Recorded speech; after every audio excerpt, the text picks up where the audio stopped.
Abraha हाकिम था, एक ऐसा हाकिम जिसके पास बहुत ताकत थी।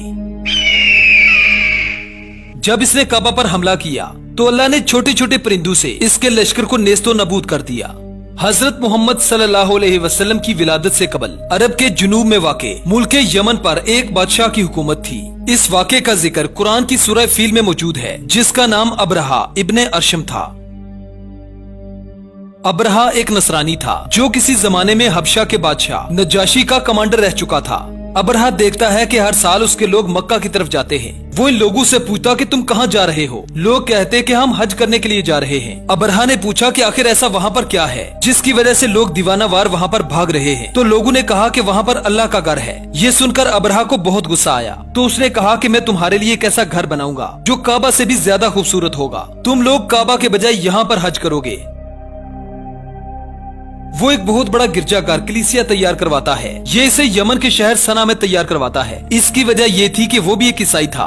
कलीसिया तैयार होने के बाद ये ईसाइयों का सबसे बड़ा गिरजाघर बन गया। अबरहा चाहता था कि वहाँ पर लोगों का मेला लग जाए और लोग काबा की तरफ जाना छोड़ दें। अगले साल फिर से लोग जब हज के लिए काबा जाते हैं तो वो ये सब कुछ देखकर शदीद गुस्सा हुआ। गुस्से में आकर उसने ये कसम खाई कि मैं इस घर को नेस्तो नाबूद कर दूंगा, जिसके बाद मजबूरन लोगों को मेरे घर में आना पड़ेगा। इसने कहा कि मेरे पास बहुत बड़ा लश्कर है जिसमें बड़े बड़े कद के हाथी हैं। मैं अपनी पूरी फौज को लेकर काबा पर हमला करूंगा।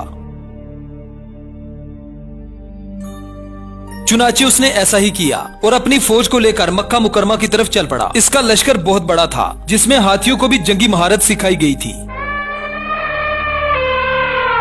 अबरहा जैसे ही ताइफ के करीब पहुंचा तो वो अपना कासिद अहले मक्का के सरदार के पास भेजता है, जो कहता है कि मक्का के सरदार से कहो कि हम लड़ना नहीं चाहते, बस चुपचाप काबा गिराएंगे और किसी को नुकसान पहुंचाए बगैर वापस आ जाएंगे। नबी करीम सल्लल्लाहु अलैहि वसल्लम के दादा अब्दुल मुत्तलिब, जो कि खाना काबा के मुतवल्ली होने के साथ साथ अहले मक्का के सरदार भी थे, जैसे ही ये खबर उनके पास पहुंचती है तो अब्दुल मुत्तलिब फरमाने लगे कि अच्छा उनको आने दो। अबरहा जैसे ही मक्का मुकरमा पहुंचा तो उसने अहले मक्का के माल मवेशियों पर कब्जा कर लिया, जिसमें 200 से भी ज्यादा ऊंट और बेड़े थी। अबरहा काबा के करीब एक मुकाम पर आकर रुकता है। हजरत अब्दुल मुत्तलिब अबरहा के एक आदमी के साथ अबरहा से मुलाकात के लिए रवाना हो जाते हैं। हजरत अब्दुल मुत्तलिब की शख्सियत रोबदार और दबदबे वाली थी। वो जैसे ही अबरहा के पास पहुंचे तो अबरहा उन्हें देखते ही मुतासिर हो गया और ना चाहते हुए भी उनकी ताज़ीम में खड़ा हो गया।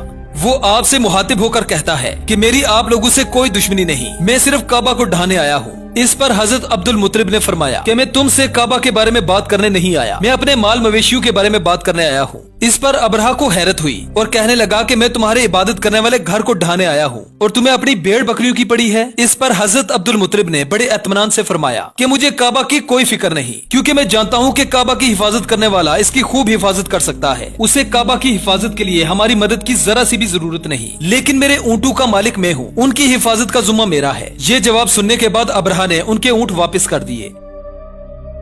सब अहले मक्का लश्कर के डर से अपने माल मवेशी लेकर मक्का की चोटियों पर चले जाते हैं, लेकिन हजरत अब्दुल मुत्तलिब काबा का तवाफ करते हैं। आपने काबा का दरवाजा पकड़कर अल्लाह से इल्तिजा की कि ए अल्लाह, अपने इस घर की हिफाजत फरमा। लश्कर हमसे बहुत बड़ा है, हम इनका मुकाबला नहीं कर सकते। इसके बाद अबरहा काबा की तरफ बढ़ता है। जैसे ही हाथी काबा के करीब पहुंचते हैं तो अबरहा का हाथी रुक जाता है। वो आगे बढ़ने से इनकार कर देता है। हाथी को जबरदस्ती आगे धकेलने की कोशिश की जाती है, उसे मारा पीटा जाता है, लेकिन वो एक कदम भी आगे नहीं बढ़ता। ऐसे लग रहा था जैसे उसे कोई चीज रोक रही है जो इनके तमाम लश्कर से बड़ी और ताकतवर थी। वो आपस में बहस ही कर रहे थे कि आखिर क्या किया जाए। इतने में जैसे ही वो आसमान की तरफ देखते हैं तो आसमान पर अंधेरा छा जाता है। छोटे छोटे परिंदों की एक बहुत बड़ी फौज इनके सरों को अपने परों से ढांप देती है। हर परिंदे की चोंच में 3 कंकरियां थी। ये परिंदे आसमान की बुलंदियों पर जाकर जैसे ही उन कंकरियों को नीचे फेंकते तो वो कंकरियां आग के गोले बनकर इनके जिस्मों से गुजर जाती। चंद ही मिनटों में इन कंकरियों ने इस पूरे लश्कर का भूसा बना दिया। ये सारा मंजर देखकर अहले मक्का चिल्ला उठे। वो आपस में बातें करने लगे कि क्या अब्दुल मुत्तलिब ने नहीं कहा था कि अल्लाह इसकी खुद हिफाजत करेगा। तो उसने उनको ऐसा कर दिया जैसे खाया हुआ घुस।